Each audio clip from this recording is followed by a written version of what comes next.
নমস্কাৰ সমদৰ্শকক আন্তৰিক স্বাগতম মিড মৰ্নিংলৈ এয়া DY 365 আৰু ষ্টুডিঅ' মজিয়াত মই স্নিগ্ধা শিখা আমি নিতো দেখুৱাই আহিছোঁ আমাৰ ৰাজ্যৰ বজাৰখন প্ৰতিটো অত্যাৱশ্যকীয় সামগ্ৰীৰ মূল্য কিদৰে বৃদ্ধি হৈছে আমি নিতো দেখুৱাই আহিছোঁ কিন্তু আমাৰ জ্ঞাতসাৰে যে ৰাজ্যখনত প্ৰতিবিধ সামগ্ৰীৰ নিতো মূল্য বৃদ্ধি হৈছে তাৰ জানো আমি গম লৈছোঁ শেহতীয়াকৈ ৰডৰ দাম বাঢ়িল চিমেণ্টৰ দাম বাঢ়িল আৰু এই সময়ছোৱাতে এইদৰে মূল্য বৃদ্ধি কিয় হৈছে আচলতে এই আকাশচুম্বী মূল্য বৃদ্ধিয়ে বহুজনৰ হতাশাত পেলাইছে এই সন্দৰ্ভত আমি এটি বাতৰি যুগুত কৰিছিলোঁ আমি সেই বাতৰিটো এই মুহূৰ্তত দেখুৱাই লৈ বিচাৰিছোঁ দৰ্শকসকলক অকণমান আমি গম লওঁ কোনবিধ সামগ্ৰীত কিমান মূল্য বৃদ্ধি হ'ল আৰু কিমান দিনৰ ভিতৰত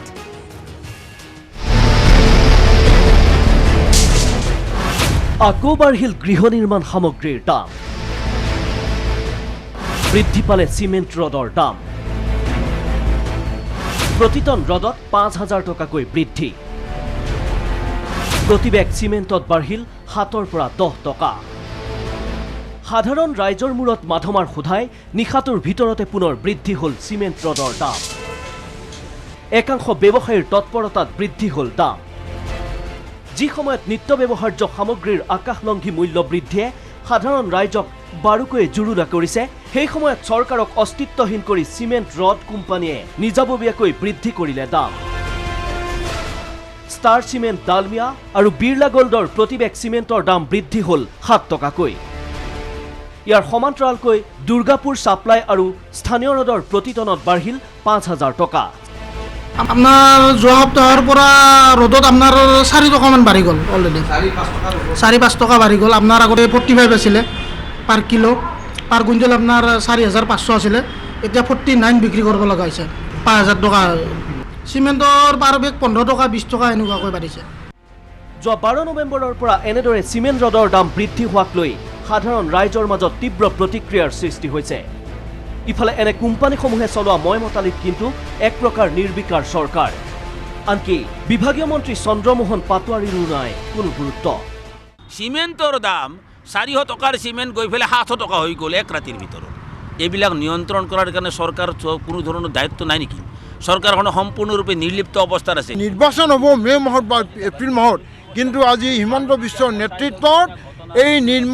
আজি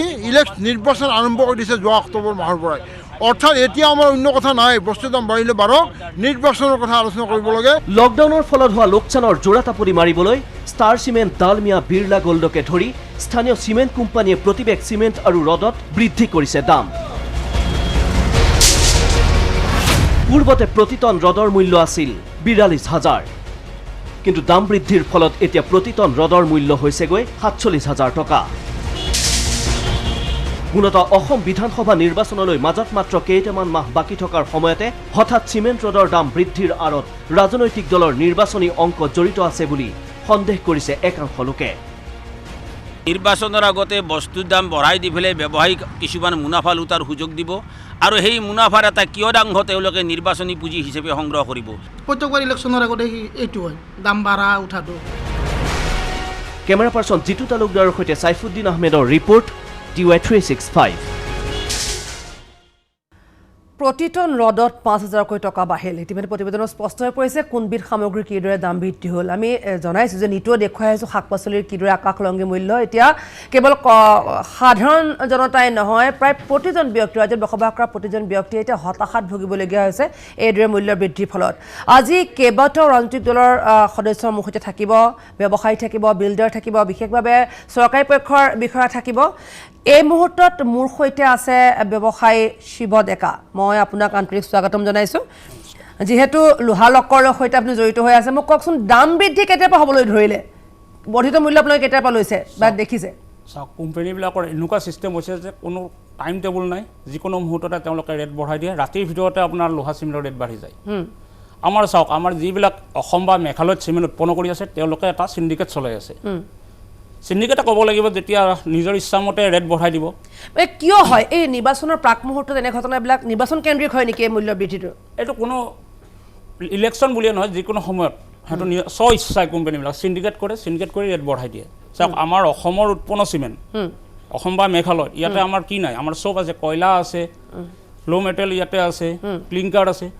ইয়াতে আমি যেতিয়া চিমেণ্ট কিনিব লাগে 400ৰ পৰা 420-30 টকা। এইটো যদি আমাৰ গাঁও এৰিয়াত যায় তেতিয়াহ'লে 500 টকা এক বেগ চিমেণ্টৰ। আৰু যিবিলাক আপোনাৰ বাহিৰৰ পৰা আহে চিমেণ্ট, তেওঁলোকেতো সেইবিলাক চিমেণ্ট 350 টকা 40 টকাত দিয়ে। তেওঁলোকৰ ট্ৰেইনত এক বেগ চিমেণ্ট আনোতে তেওঁলোকৰ খৰচা হয় 100 টকা ট্ৰেইনত। আমাৰতো ইয়াতে সোণাপুৰ বা মেঘালয়ৰ পৰা গুৱাহাটী আহি পাওঁতে 20 টকা খৰচা হয় ট্ৰাকত। কিন্তু তেওঁলোকে কেনেকৈ দিব পাৰে যে 350 বা 40 টকাত আমাৰ অসমৰ চিমেণ্টে কিয় দিব নোৱাৰে? এইটোতো বুজাবলৈ বাকী ৰাজ্যকতো বুজাব নালাগে যে চিণ্ডিকেট চলি আছে। সিন্ডিকেটৰ প্ৰসংগ উত্থাপিত হয় আচলতে কিয় এনেকুৱা হৈছে সেইটোৱে আচলতে ডাঙৰ প্ৰশ্ন। এই মুহূৰ্তত আমাৰ ব্যৱসায়িক প্ৰাণকেন্দ্ৰ ফাঁচী বজাৰত আছে মোৰ সতীৰ্থ বিনয় কলিতা। বিনয় কলিতাৰ পৰা আমি পোনপটীয়াকৈ জানিম আজি ফেঞ্চি বজাৰত আজি কেনেকুৱা পৰিৱেশ বা ফাঁচী বজাৰত আজি ব্যৱসায়ীসকলৰ বা তেওঁলোকে বিক্ৰী বাৰ্তা কেনেকুৱা হৈছে আৰু যিসকল লোক যিয়ে আচলতে ক্ৰয় কৰে নিতো। আপুনি মোক কওকচোন এটা কথা যে আপুনি কৈছে নিশাৰ ভিতৰত দাম বৃদ্ধি হৈ যায়, তেনে ক্ষেত্ৰত ব্যৱসায়ত আপোনালোকৰ লোকচান ভৰিবলগীয়া হৈছে কাৰণ লকডাউনে এটা দীৰ্ঘ সময় আপোনালোকক হতাশাত পেলালে, তাৰ পিছত এতিয়া মূল্য বৃদ্ধি হোৱাৰ মেইন উদ্দেশ্য এইটোৱে হ'ল লকডাউনত চাওক মানুহে ঘৰত সোমাই আছে, কাৰো একো নাই। এতিয়া সাধাৰণ জনতা এজনে ঘৰ বনাব বিচাৰিলে তেওঁলোকেতো মূল্য বৃদ্ধি কেনেকৈ দিব? কাৰণ তেওঁলোকৰ কোনো ইনকামে নাই। কৰোণাত কিমান দিন বহি থাকিলে তেওঁলোক, কিন্তু বস্তু তাতে আৰু যেতিয়া কোম্পানীবিলাকে আৰু কৰোণাৰ সময়ত কোম্পানীবিলাকে কি দিছে আমাক, অসমৰ ৰাজ্যক কি দিছে কৰোণাৰ সময়ত? কোনো সহায় নাই তেওঁলোকৰ পৰা। কিন্তু আমাৰ অসমতে উৎপন্ন চিমেণ্ট, অসমতে চবখিনি পায়, ছাবচিডি আপোনাৰ কয়লা চব আমাৰ ইয়াতে ছাবচিডি পায়, ট্ৰেন্সপৰ্টেশ্যন ফ্ৰী পায়, তাতে আমাৰ ইয়াতে অসমৰ মূল্য বৃদ্ধি। অকল আচলতে আমাৰ ৰাজ্যখনক লৈ নিতৰ প্ৰশ্ন উত্থাপিত আৰু নিৰ্বাচনৰ কাষ চাপি হোৱাৰ লগে লগে আচলতে এইদৰে সামগ্ৰীৰ মূল্য বৃদ্ধি হোৱাত মই উল্লেখ কৰিছোঁ প্ৰায় প্ৰতিজন লোকে আমাৰ ৰাজ্যত বসবাস কৰা প্ৰায় প্ৰতিজন লোকে হতাশাত ভুগিছে। ইতিমধ্যে আমাৰ ওচৰত আহি পাইছেহি বিজেপিৰ পৰা ডক্টৰ দেৱজিৎ মহন্ত। আপোনাক আন্তৰিক স্বাগতম জনাইছোঁ দেৱজিৎ মহন্ত। লগতে আছে সুৰেশ আগৰৱাল, আন্তৰিক স্বাগতম। মই মহন্ত ডাঙৰীয়া আপোনাৰ ওচৰলৈ পোনে পোনে আহিছোঁ। এতিয়া প্ৰশ্ন উত্থাপিত হৈছে নিতৌ মূল্য বৃদ্ধি হৈছে, বিশেষকৈ শেহতীয়াকৈ ৰড আৰু চিমেণ্টৰ যি মূল্য বৃদ্ধি এজন ব্যৱসায়ী বহি আছে তেওঁ কি অৱস্থাৰ সন্মুখীন হৈছে আচলতে সেই কথাটো উল্লেখ কৰিছে। প্ৰশ্ন হয় কিয় হৈছে আচলতে, চৰকাৰী পক্ষই কি কয়? প্ৰথম কথা দুটা ক্ষেত্ৰত ইয়াত অলপ আগতে আলোচিত হৈছে সামগ্ৰীৰ মূল্য বৃদ্ধি। ইয়াত বিশেষকৈ মই যিটো আপুনি ৰড আৰু চিমেণ্টৰ কথা কৈছে এইটো পাৰ্টিকুলাৰ এটা কোম্পানীৰ হৈছে নে সামগ্ৰিকভাৱে গোটেই ৰড আৰু চিমেণ্টৰ হৈছে, সেই তথ্যটো বহুত ইম্পৰ্টেণ্ট। কাৰণ যদি এটা কোম্পানীয়ে কৰিছে সেইটোৰ ক্ষেত্ৰত হয়তো আমি সিমান চিন্তা কৰিবলগীয়া নহয়, কিন্তু যদি সামগ্ৰিকভাৱে হৈছে ডেফিনেটলি এইটো চিন্তা কৰিবলগীয়া বিষয় হয়। এতিয়া মই জনা তথ্যমতে গোটেই সামগ্ৰিকভাৱে ৰড আৰু চিমেণ্টৰ এতিয়ালৈকে মূল্য বৃদ্ধি হোৱা নাই। প্ৰায় প্ৰতিবিধ বুলি ক'লে ভুল, কাৰণ আমি ইতিমধ্যে যিকেইটা আমাৰ অসমত উৎপাদিত যিকেইটা কোম্পানী সেইকেইটা কোম্পানীৰ নাম ইতিমধ্যে স্পষ্টকৈ ওলাই গৈছে। আপুনি হয়তো প্ৰতিবেদনখন ভালকৈ চোৱা নাই বা নেদেখিলে হয়তো আহি বাৰু কওকচোন আপোনালোকৰ এতিয়া যিটো দুটা কথা, যিটো এটা সামগ্ৰীৰ মূল্য বৃদ্ধি, যিটো আমি কেঁচা সামগ্ৰী বা আমাৰ খাদ্যজাতীয় সামগ্ৰী, সেই সামগ্ৰীৰ মূল্য বৃদ্ধিৰ ক্ষেত্ৰত যদি আমি এনেকৈ চাওঁ যে ইয়াত সেই সামগ্ৰীবিলাকৰ অসমত কিয় বৃদ্ধি হৈছে, এতিয়া যদি অকল কেৱল মাত্ৰ অসমতে বৃদ্ধি হয় তেতিয়াহ'লে সেইটো বিষয় যথেষ্ট আমি সেই বিষয়ত গুৰুত্ব ল'ব লাগিব। কিন্তু যদি অল ইণ্ডিয়া গোটেই ভাৰতবৰ্ষতে বৃদ্ধি হৈছে তেতিয়াহ'লে সেইটো হয়তো ক'ৰবাত উৎপাদন চাহিদাৰ তুলনাত উৎপাদন কম হৈছে, তেনেকুৱা এটা হয়। গতিকে এনে সময়ছোৱাত কিয় আচলতে প্ৰশ্ন উত্থাপিত হৈছে, তেখেতে উল্লেখ কৰিছে যে এটা আৰু যেতিয়া মূল্য বৃদ্ধি হয় এটা চিণ্ডিকেট শব্দটো আহে, আচলতে এটা বৃহৎ চিণ্ডিকেট চক্ৰ বলি হৈছে কিন্তু সাধাৰণ জনতা। কাৰণ ৰজাঘৰীয়া বৰমূৰীয়াসকলে সেইখিনি চিন্তা কৰিবলগীয়া নাই, তেওঁলোকৰ ঘৰ বনাবলগীয়া নাই, এজন বিল্ডাৰ মোৰ কাষত বহি আছে। আপুনি মোক কওকচোন আপোনালোকে কোনখিনি সমস্যাৰ সন্মুখীন হ'ব? কাৰণ বিশেষকৈ ৰডৰ মূল্য 5,000 টকা বাঢ়ি গ'ল, পটনত 5,000 টকা বাঢ়ি গ'ল। এতিয়া আপোনালোকে ইতিমধ্যে ফ্লেটসমূহ বিক্ৰী কৰিছে, এতিয়া যেতিয়া দাম বাঢ়ি গ'ল 5,000 টকাত আপুনি ক'ৰ পৰা কেনেকৈ মেনেজ কৰিব? কেনেকৈ আপুনি যিজন আপোনাৰ পৰা ক্ৰেতা তেওঁক কেনেকৈ ক'ব যে আপুনি ইমানখিনি টকা বেছিকৈ দিব লাগিব? প্ৰথমত চবক নমস্কাৰ জনালোঁ। মই চিণ্ডিকেট শব্দটো খুব বেছি ছাপৰ্টত নাই, বিকজ প্ৰাইজ ৰাইজ যোনটো হৈ আছে এইটো অল অভাৰ ইণ্ডিয়াত হৈছে। আপুনি গম পাই আছে যে নট অনলি চিমেণ্ট বা ৰ'ডত প্ৰাইজ ৰাইজটো হৈছে, প্ৰাইজ ৰাইজটো ধৰি লওক খোৱা বস্তুটো হৈছে, বিকজ এতিয়া কৰোণাত বহুতখিনি লেবাৰ কাম কৰা নাই, ৰ' মেটেৰিয়েল ছাপৰ্ট যোনটো ইণ্ডাষ্ট্ৰীবিলাক পাব লাগিছিলে এইবিলাক পোৱা নাই। এইকাৰণে যেতিয়া ইনপুট কষ্টটো বাঢ়ি যায় তেতিয়া আউটপুট কষ্টটো বাঢ়ি গ'ল। আপোনালোক সমস্যাত পৰিব নপৰে? ডেফিনেটলি পৰিম, বাট প্ৰথমত মই মোৰ স্থিতিটো ক্লিয়াৰ কৰি দিলোঁ যে চিণ্ডিকেট শব্দটো চব সময়ত আমি কাৰেক্ট বুলি নাভাবোঁ। ঠিক আছে। এতিয়া আমাৰ এনালাইচিছ মতে ফৰ দ্য বিল্ডাৰ্ছ ফ্ৰেটাৰ্নিটি এপ্ৰক্সিমেটলি 10% কষ্ট আমাৰ বাঢ়ি গ'ল। যেনেকৈ তেখেতে ৰোড আৰু চিমেণ্টত ৰাইটলি কৈছে যে এপ্ৰক্সিমেটলি 10% বাঢ়ি গ'ল not only road and cement আমি চেণ্ড আগত কিনি আছিলোঁ 900 টকা পাৰ CM-ত এতিয়া আমি এপ্ৰক্সিমেটলি 1100 টকা CM-ত কিনি আছোঁ তাৰ মানে চেণ্ডত 20% বাঢ়ি গ'ল তাৰপিছত চিপছ এগ্ৰিগেট যোনটো আমি কওঁ এইটো 1800 টকাৰ পৰা এপ্ৰক্সিমেটলি 2000 rupees হৈ গ'ল এতিয়া these are direct cost which impacts builder এতিয়া ৰ মেটেৰিয়েলত বাঢ়িলে আমাৰ কষ্টিংটো বাঢ়ি যায় কিন্তু আমি যোনকেইটা ফ্লেটছ বা অফিচ স্পেচ বিক্ৰী কৰি দিলোঁ তাত আমি কাষ্টমাৰক কমিটেড যে আমি টিল the completion of the project আপোনাক ৰেট আমি বঢ়াব নোৱাৰিম আপুনি লছ ভৰিব আমি লছ ভৰিব লাগিব বা আমাৰ প্ৰফিটৰ পৰা কম হ'ব but as a matter of fact কোনো বিল্ডাৰ অসমত এতিয়া 10%তকৈ বেছিতকৈ প্ৰফিটত কাম কৰা নাই আচলতে সকলো এটা প্ৰিকুৱেটিভ মেজাৰ লৈছে মই যিহেতু এখেতে বিল্ডাৰ্ছ এছ'চিয়েশ্যনক হৈ কৈছে আপুনি যদি চাই আজি কেইদিনমান আগতে যিটো আমাৰ পেকেজ 3 যিটো আমি কওঁ নিৰ্মলা সীতাৰমণ ডাঙৰীয়ানীয়ে তেখেতে ঘোষণা কৰিছে তাত আমি সদায় বজাৰটো কি হয় আমি যি কাৰণেই নিদিওঁ কিয় কাৰণ হয়তো আমি দল বিশেষে বিভিন্ন কাৰণ দিব পাৰোঁ কিন্তু প্ৰকৃততে বজাৰটো নিয়ন্ত্ৰণ কৰে চাহিদা আৰু যোগানে যেতিয়া আপোনাৰ চাহিদাটো কমি যায় তেতিয়া যোগানটো মানে উৎপাদন কমাই দিয়ে আৰু ফলত যেতিয়া সেই হিচাপে প্ৰাইচটো বৃদ্ধি হয় কিন্তু এতিয়া কি হৈছে মই সেই পইণ্টটো আপোনাক কৈ লওঁ এতিয়া কি হৈছে 18,000 নতুনকৈ তাৰমানে ঘৰ বনাব বুলি কৈছে 18 লাখ তাৰমানে 12 লাখ আপোনাৰ নতুন ঘৰ বনাব আৰু এইটো যেতিয়া ডিমাণ্ডটো বাঢ়ি যাব কৰিবলৈ দিম মই আহি আছোঁ কাৰণ প্ৰশ্ন উত্থাপিত হৈছে মূল্য বৃদ্ধি এই সময়ছোৱাত কিয় সেই কিয়টো আমি উলিয়াব লাগিব কিন্তু আমি এটি বিৰতিকাৰী কিছু সময় ৰ'ব লাগিব এইখিনিতে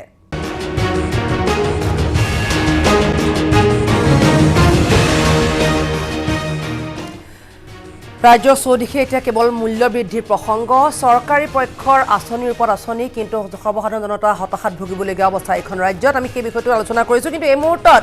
মই পোনে যাব বিচাৰিছোঁ দুলীয়াজানলৈ আমাৰ chief of bureau' Bhaskarjyoti Das আছে আছুৰ অধিৱেশনত বৰ্তমান তাত কি হৈ আছে ভাস্কৰ পোনপটীয়াকৈ আমাক দেখুৱাওক আজি প্ৰথম দিনটোৰ কাৰ্যসূচী আৰম্ভ হ'ল নে নাই আৰু দিনটোৰ আজি কি বিশেষ কাৰ্যসূচী আছে ভাস্কৰ মই পোনে আপোনাৰ ওচৰলৈ আহিছোঁ কিছু সময়ৰ কাৰণে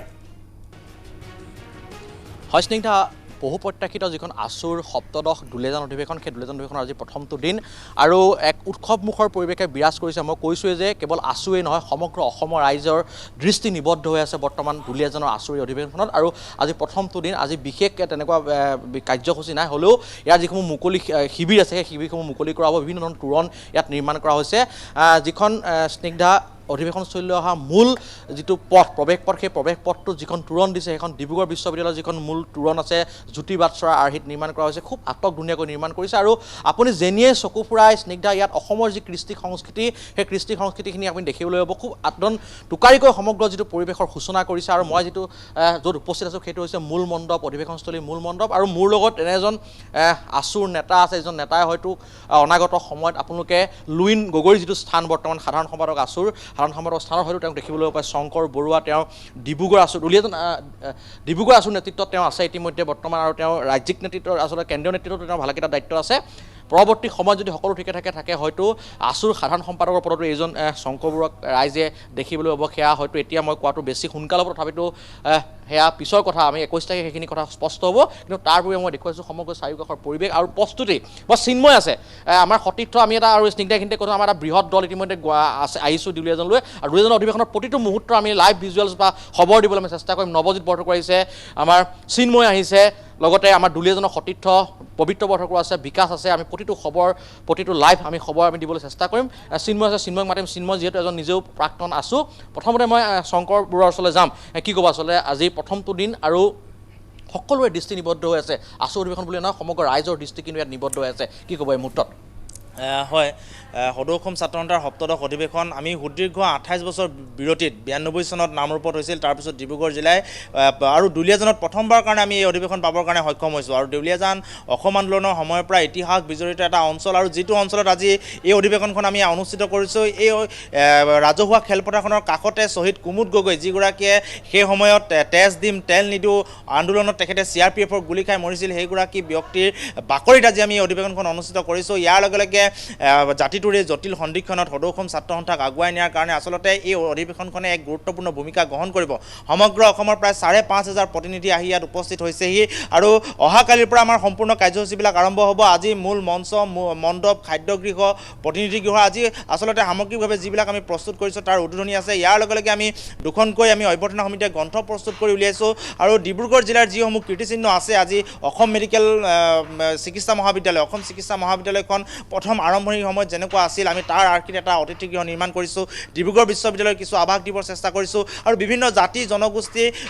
ভাষা ভাষী ধৰ্মাৱলম্বী লোকৰে একত্ৰিত এই জাতিটোৰ যি থান-বান কৰিব চেষ্টা কৰিছে তাক আমি নস্যাৎ কৰি ইয়াত আমি সমন্বয় বাৰ্তা দিবৰ কাৰণে এই অধিৱেশনখনত আমি প্ৰয়াস কৰিছোঁ অহাকালিলৈ সাংস্কৃতিক যি শোভাযাত্ৰা সেই শোভাযাত্ৰাত সমগ্ৰ পৰিৱেশ বিজড়িত হ'ব আৰু মূল গোটেই পৰিৱেশটো যদি অধ্যয়ন কৰে তেনেহ'লে দেখিবলৈ পাব যে সমন্বয়ৰ বাৰ্তা এই প্ৰতিটো চুকতে প্ৰতিটো কোণতে সমন্বয়ৰ বাৰ্তা দিবৰ কাৰণে আমি অভ্যৰ্থনা সমিতিয়ে চেষ্টা কৰিছোঁ আচ্ছা মই কিন্তু আপোনাক আৰু এটা কথা সুধিম যিহেতু লুইন গগৈ সাধাৰণ সম্পাদক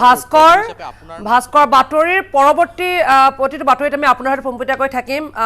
আমি সমগ্ৰ দিনটোৰ কাৰ্যসূচী দেখুৱাবলৈ চেষ্টা কৰিম কিন্তু এই মুহূৰ্তত মই মূল প্ৰসংগ যিটো আজিৰ মিড মৰ্ণিঙৰ মূল প্ৰসংগলৈ পুনৰবাৰ আহিছোঁ মই পোনে যাম এই মুহূৰ্তত গুৱাহাটীৰ ব্যৱসায়িক প্ৰাণকেন্দ্ৰৰ ফাঁচী বজাৰলৈ য'ত আছে মোৰ সতীৰ্থ বিনয় কলিতা বিনয়ে আজিৰ বজাৰখন দেখুৱাব ব্যৱসায়ীৰ মনোভাৱ আজিৰ দিনটোত কি আমাক দেখুৱাব বিনয় মই আপোনাৰ ওচৰলৈ পোনে আহিছোঁ ইতিমধ্যে ৰড চিমেণ্টৰ মূল্যবৃদ্ধি আমি কালিৰ পৰা দেখুৱাই গৈছোঁ কিমান ক'ত মূল্যবৃদ্ধি হ'ল সেয়া দেখুৱাই গৈছোঁ চৰকাৰী পক্ষই কৈছে যে সকলো সামগ্ৰিকভাৱে মূল্যবৃদ্ধি হোৱা নাই কিন্তু আপুনি কেনে পৰিৱেশ দেখিছে কি দেখিছে আমাক পোনপটীয়াকৈ জনাওক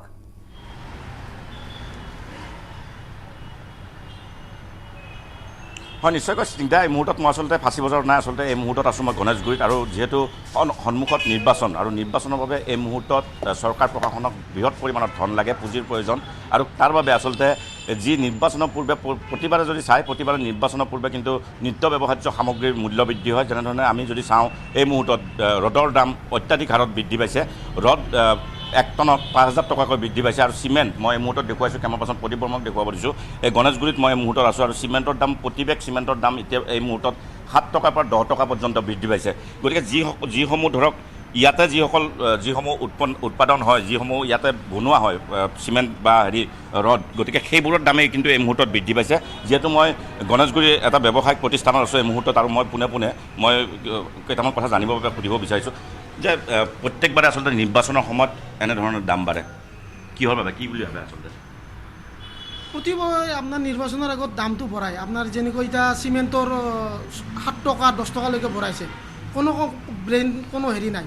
যোনে যেনেকৈ পাৰে তেনেকৈ দাম বঢ়াই দিছে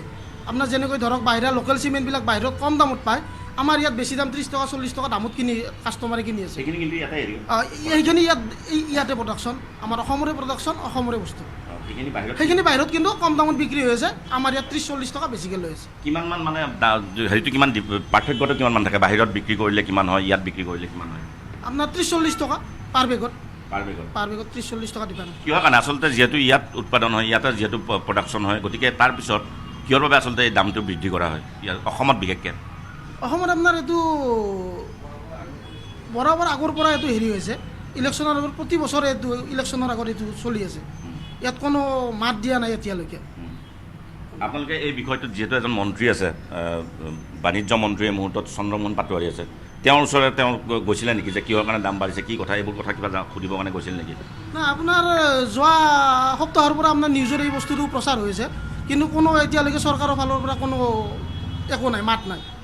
হয় নিশ্চয়কৈ আচলতে এই মুহূৰ্তত মই ক'ব লাগিব যে যি ধৰণৰ আচলতে ঘৰ বনোৱা মানুহে এতিয়া এই মুহূৰ্তত পাহৰি যাব লাগিব যিহেতু যি ধৰণৰ বস্তুৰ দাম আচলতে সামগ্ৰীৰ দাম বাঢ়িছে ৰডৰ পৰা আদি কৰি চিমেণ্টৰলৈকে এই সকলোখিনি দাম এই মুহূৰ্তত বৃদ্ধি কৰিছে আৰু তাৰ আঁৰতে কিন্তু যিহেতু নিৰ্বাচন মই পূৰ্বে কৈছোঁ যে নিৰ্বাচনৰ বাবে এই মুহূৰ্তত অৰ্থৰ প্ৰয়োজন আৰু সেই অৰ্থৰ বাবে আচলতে এনেধৰণৰ যিসমূহ নিত্য ব্যৱহাৰ্য সামগ্ৰী সেইসমূহৰ দাম কিন্তু দিনে দিনে বৃদ্ধি পাইছে স্নিগ্ধা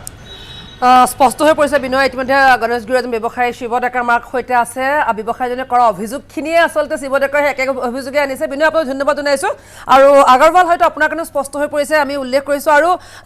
মহন্ত আপুনি কৈছে যে সামগ্ৰিকভাৱে বৃদ্ধি হোৱা নাই কিন্তু যিকেইপল সামগ্ৰী দেখুওৱা হ'ল যিখিনি চিমেণ্টৰ কোম্পানীৰ নাম লোৱা হ'ল বা ৰড দেখুওৱা হ'ল সেইখিনি কিন্তু আমাৰ ইয়াৰে প্ৰডাক্ট আৰু ইয়াৰ সামগ্ৰীৰে মূল্য বৃদ্ধি হৈছে আৰু কেৱল মাত্ৰ এইখিনি সামগ্ৰীৰ মূল্য বৃদ্ধি কিন্তু আমাৰ ৰাজ্যতে হৈছে সি কিন্তু এটা ভয়ংকৰ সময় এইটো আচলতে আৰু মই কৈছোঁ বিল্ডাৰ্ছে হওক ব্যৱসায়ীয়ে হওক বিশেষকৈ সাধাৰণ জনতা কিন্তু এটা হতাশাত ভুগিবলগীয়া হৈছে এইখন আনন্দমুখী চৰকাৰৰ দিনত আচলতে সেই বিষয়টোলৈ মই আহিম কিন্তু আমি অকণমান বিৰতি এটাৰ কাৰণে পুনৰ ৰ'ব লাগিব এইখিনিতে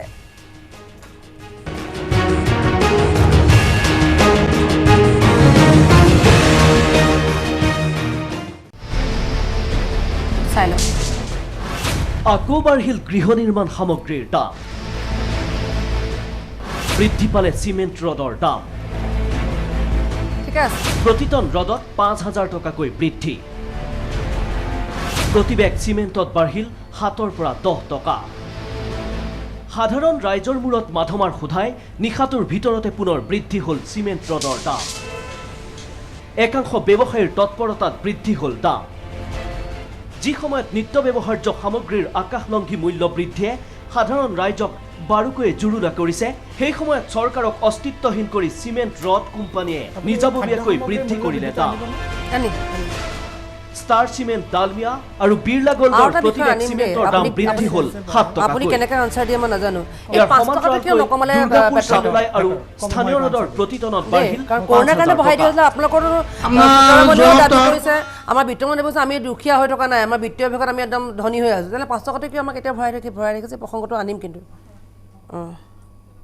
দুটা সেগমেন্ট দিব আলু মানে জেনেৰেল সামগ্ৰীবিলাক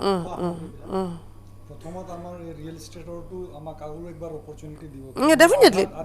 না ঠিক মই হয় সৰি নাই একো নাই ক্লিয়াৰ হওক নাই যাওক মানে হেৰি কি কয় অভাৰলেপ হ'লেও কথা নাই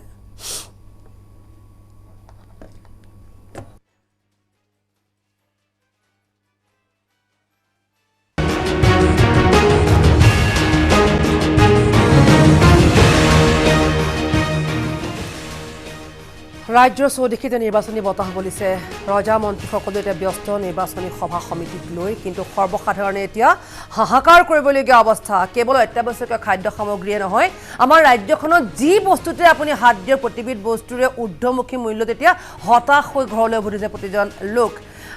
ব্যৱসায়ী আছে আজি আমাৰ সৈতে চৰকাৰী পক্ষৰ লোক আছে আমাৰ সৈতে বিশেষভাৱে এই সময়ছোৱাত কোনখিনি সমস্যাৰ সন্মুখীন হৈছোঁ আমি সকলো আৰু কিয় সেই বিষয়টো লৈ আজি আলোচনা কৰিছোঁ মিড মৰ্ণিঙত মই আগৰবাৰ ডাঙৰীয়া আপোনাৰ ওচৰলৈ পুনৰবাৰ আহিছোঁ মই আপোনাক প্ৰশ্ন কৰিছিলোঁ যে বিশেষকৈ ৰড চিমেণ্টৰ ইতিমধ্যে প্ৰতিবেদন আমি দেখুৱাইছোঁ ৰড চিমেণ্টৰ মূল্য বৃদ্ধি হোৱাৰ লগে লগে আপোনালোকৰ যিসমূহ ইতিমধ্যে বিল্ডিং আপোনালোকে বিক্ৰী কৰাৰ দায়িত্ব লৈছে বা বিক্ৰী অলৰেডি কৰিছে কিন্তু সম্পূৰ্ণ আপোনালোকে কাম হৈ উঠেনে কাম সম্পূৰ্ণ কৰি আছে আৰু আপুনি এইটো কথাও কৈছে যে আমি নিজে লছ ভৰি সেইখিনি বস্তু বিক্ৰী কৰিব লাগিব কোনখিনি সমস্যা আপোনালোকৰ খুব বেছি হ'ব এতিয়া আমাৰ যিহেতু আমি ধৰি লওক এটা ৰিয়েল এষ্টেট প্ৰজেক্ট হ'লে 4 বছৰ বা 3 বছৰ মিনিমাম লাগি যায়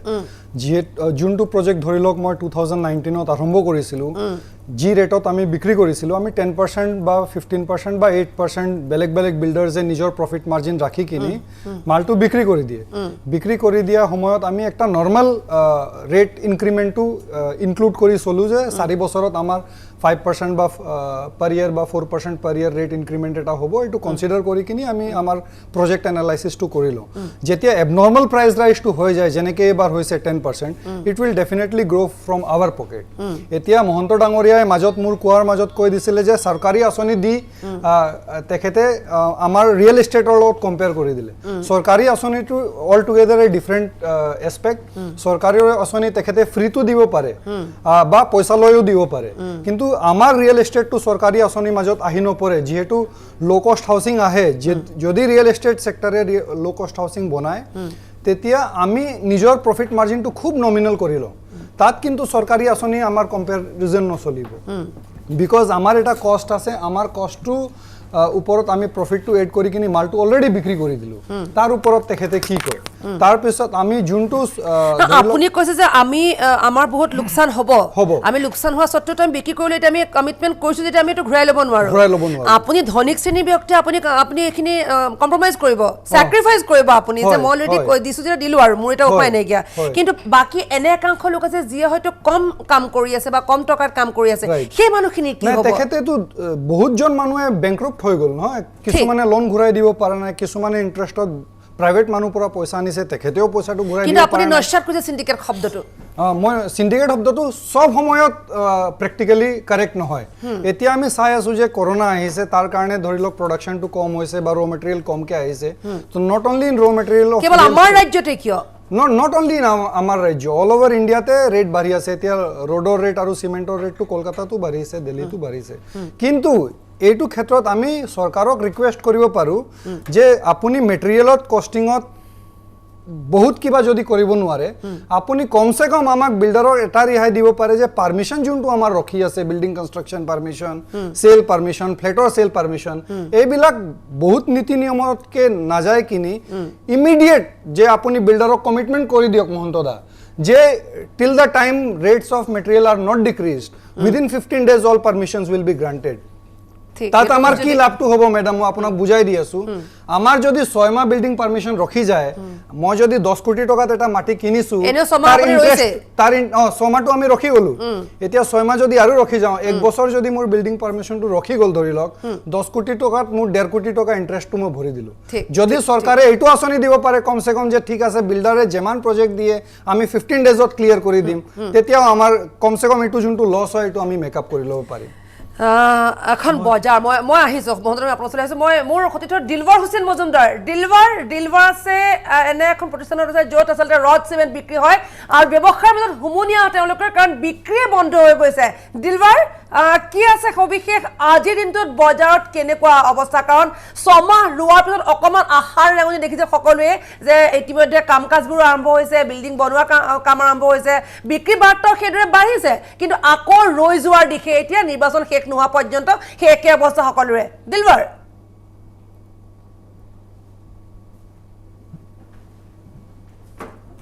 দিলবাৰৰ সৈতে যোগাযোগ এই পৰ্যন্ত হোৱা নাই দিলবাৰ হয়তো মোক শুনা নাই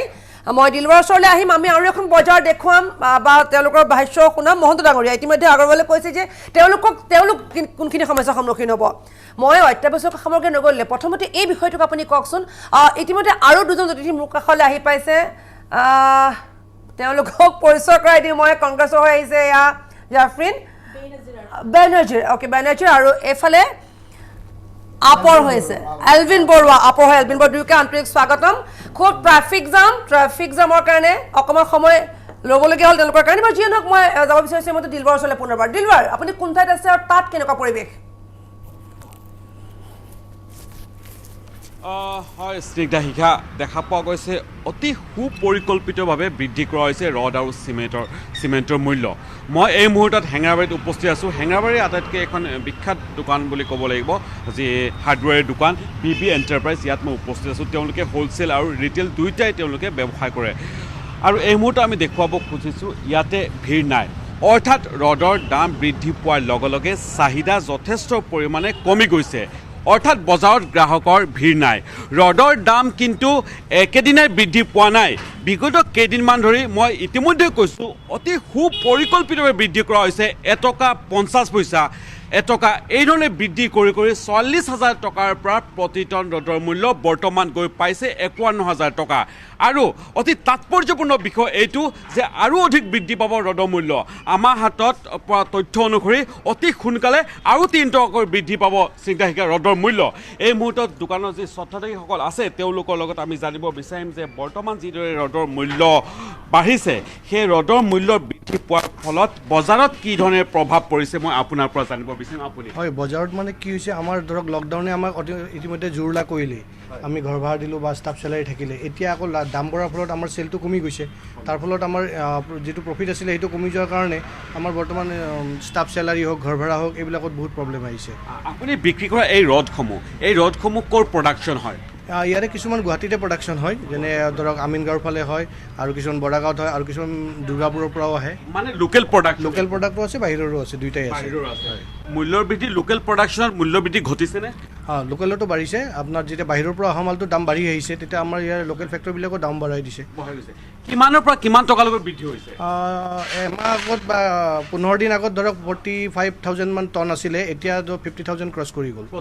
প্ৰতি টনত এতিয়া আৰু অধিক বৃদ্ধি পোৱাৰ সম্ভাৱনা আছে নেকি মই 2-এজন মানুহৰ পৰা গম পাইছোঁ যে আকৌ 2-3 টকা বঢ়াৰ সম্ভাৱনা আছে কৈছে যে বাঢ়িব, আপোনালোকে অলপ সাৱধানে হেৰি কৰক। এই মূল্যবৃদ্ধি ঘটাৰ ফলত যিহেতু ইতিমধ্যে লকডাউন গ'ল, দীঘলীয়া এটি লকডাউন গ'ল, সেই লকডাউনৰ পিছত এই মূল্যবৃদ্ধি মানে যিদৰে বাঢ়িছে তাৰ ফলত প্ৰভাৱ কেনেকুৱা? প্ৰভাৱ মানে এনেতো যিটো লকডাউনৰ কাৰণে মানুহখিনি জুৰুলা হ'লেই, তাৰ কাৰণে তেওঁলোকৰ যিহেতু পইচাটো কমি গৈছিলে, সেইকাৰণে ঘৰ বান্ধিব পৰা নাছিলে। কিন্তু এই যে সাঁচতীয়া ধন যি অলপ আছিলে 2-1 ঘৰ বান্ধিব চেষ্টা কৰিছিলে, সেইখিনিও তেওঁলোকে এতিয়া দাম বঢ়াৰ ফলত প্ৰব্লেম আহি গৈছে তেওঁলোকৰ। কিয় বাঢ়িছে বুলি আপোনালোকে এইটোতো এনে গম নাপাওঁ, কিন্তু বহুতে কৈ আছে যে স্কেয়াৰচিটি হৈছে আপোনাৰ ৰ মেটেৰিয়েলছৰ, প্লাছ লেবাৰৰ যিটো প্ৰডাকশ্যনত লেবাৰ লাগে সেইটোৰ কাৰণে হোৱা বুলি কয় বহুতে, আৰু কিছুমানে কয় যে চিণ্ডিকেটো হৈছে। একচুৱেলি কি হয় এইটো আমি গম নাপাওঁ। হয়, আচলতে সেয়া এক ৰহস্যজনক কাৰণত এইদৰে মূল্যবৃদ্ধি ঘটিছে আৰু জনসাধাৰণৰ মূৰত প্ৰত্যক্ষ মাধমাৰ বুলি ক'ব লাগিব। আমি দেখুৱাইছোঁ ইয়াতে এইখন হেঙেৰাবাৰী বজাৰত থকা ABB এণ্টাৰপ্ৰাইজৰ দৃশ্য। হয় হয় দিলবাৰ, সেয়া স্পষ্ট হৈ পৰিছে। আচলতে আপুনি কোৱাৰ দৰে ইতিমধ্যে শিৱ ডেকা নহয়, যিজন ব্যৱসায়ীয়ে কৈছে একেটা কথাই যে একেদিনাই একে নিশাই বাঢ়ি যোৱা নাই, কমকৈ বঢ়াই 42ৰ পৰা আহি 51 হ'লগৈ তলত ৰডৰ, নহয়? কিন্তু মহোদয় ডাঙৰীয়া আপুনি মন কৰিব, শিৱ ডেকাই কিন্তু গোটেই সমগ্ৰ ঘটনাটো এটা চিণ্ডিকেট চক্ৰ সোমাই আছে, যি চিণ্ডিকেট আচলতে সেই ধৰণেৰে চিণ্ডিকেটৰ ধৰণেৰে চৰকাৰে নিৰ্বাচনী সভা খৰচ কৰিছে বুলিও একাংশৰ অভিযোগ। হয়, মই প্ৰথম কথা আপোনালোকে দুটা বাইট দেখাইছিলে, এটা গণেশগুৰিৰ পৰা আৰু এটা হেঙেৰাবাৰীৰ পৰা।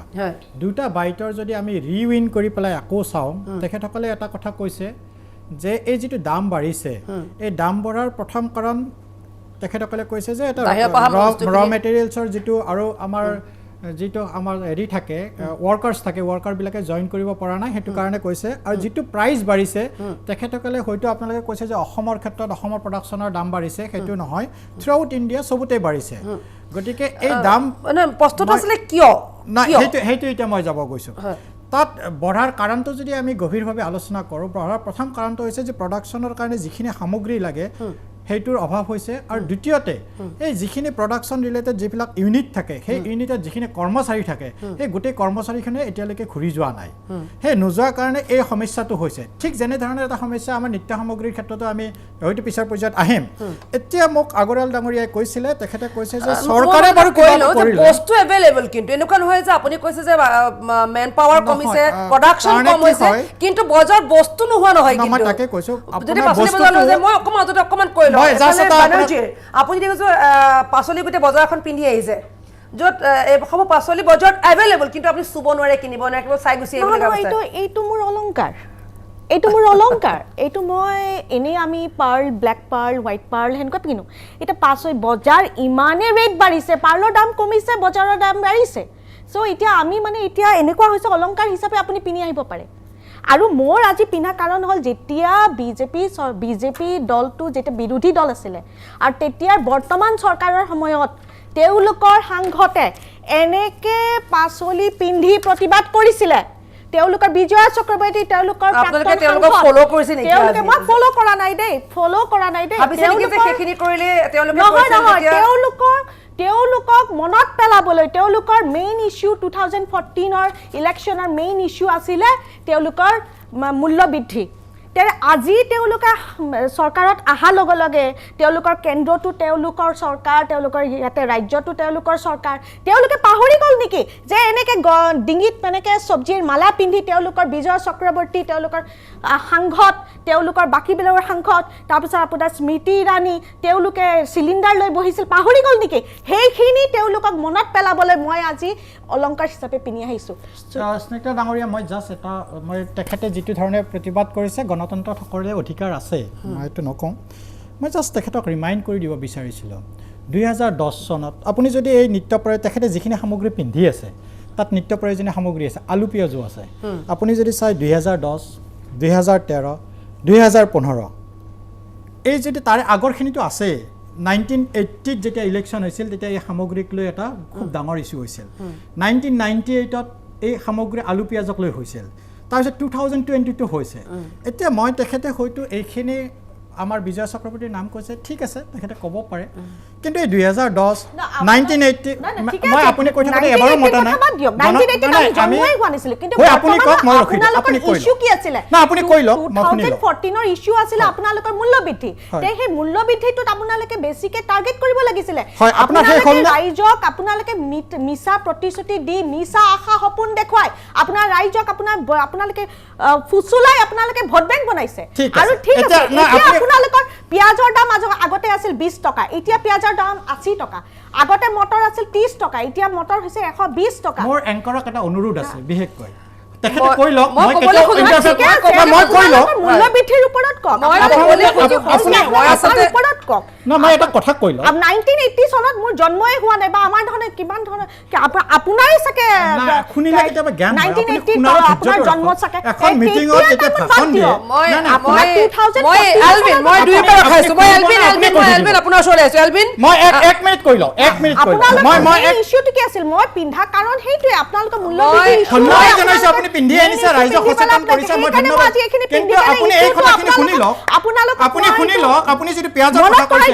আজি পাঞ্জাবত আমাৰ চৰকাৰ নাই মহাৰাষ্ট্ৰত আমাৰ চৰকাৰ নাই গুজৰাটত আমাৰ চৰকাৰ নাই পশ্চিম বংগত আমাৰ চৰকাৰ নাই তাত পিয়াজৰ 65 টকা 70 টকা হৈ আছে আপুনি ইমোচনৰ কথা নক'ব তথ্যৰ ওপৰত বেছ কৰি কওক কাৰণ আপোনালোকে য'তে যায় দেখা পাওঁ কিবা মালা পিন্ধি আহিব 2010 চনত আপোনালোকৰ চৰকাৰ আছিল 2010 চনত আপোনালোকৰ চৰকাৰ আছিল তেতিয়া আপুনি মালা পিন্ধি গৈছিল না তেতিয়া আপোনাৰ দেউতাই মালা পিন্ধি গৈছিল আপোনালোকৰ এতিয়া কি হ'ল এতিয়া দাম নকমে কি আচলতে ৰড চিমেণ্টৰ পৰা আমি পাচলি বজাৰখনলৈ গুচি আহিলো ৰড চিমেণ্টৰ পৰা পাচলি বজাৰখনলৈ গুচি আহিলো পাচলি বজাৰখনলৈ আহিম পেট্ৰল ডিজেলৰ মূল্য বৃদ্ধি কৰোণা কালত 5 টকা বৃদ্ধি কৰা হৈছিল কিন্তু এতিয়া বিত্তীয় আমাৰ অৱস্থা ভাল বুলি কোৱাৰ পিছত এই 5 টকাত আমি ভৰি আছো কিয় সেইটো এটা গুৰুত্বপূৰ্ণ প্ৰশ্ন আমি সেই বিষয়ত লৈ আহিম এলভিন মই আপোনাৰ ওচৰলৈ আহিম কিন্তু আমি বিৰতিৰ কাৰণে অকণমান ৰ'ব লাগিব এইখিনিতে পুনৰবাৰ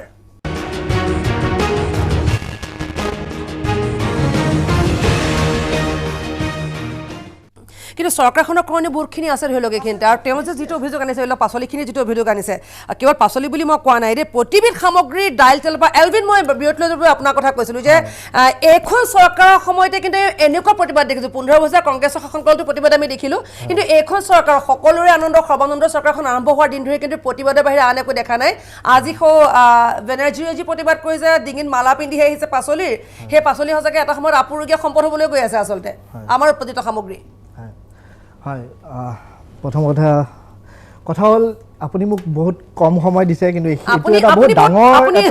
বহুত ডাঙৰ এটা ইস্যু আৰু বহুত মানে এইটো বিষয়ে মই ফেচবুকত আজি 7 বছৰৰ পৰা মই মাত মাতি আহিছোঁ 7 বছৰৰ পৰা মই সদায় কওঁ যে যেতিয়া সেয়া GST হৈছিলে GST হোৱাৰ আগতে আমি কৈছিলোঁ যে বজাৰৰ মূল্য ষ্টেট গভৰ্ণমেণ্টখনে নিৰ্ধাৰিত কৰিব পাৰে চেণ্ট্ৰেল গভৰ্ণমেণ্টৰ হাতত কিছু বস্তু থাকে আৰু ষ্টেট গভৰ্ণমেণ্টৰ হাতত কিছু বস্তু থাকে আমাৰ ডাঙৰীয়া এখেতে অলপ আগতে কৈ গৈছে যে পিঁয়াজৰ মানে পিঁয়াজৰ যিখিনি মূল্য অকল অসমতে হোৱা নাই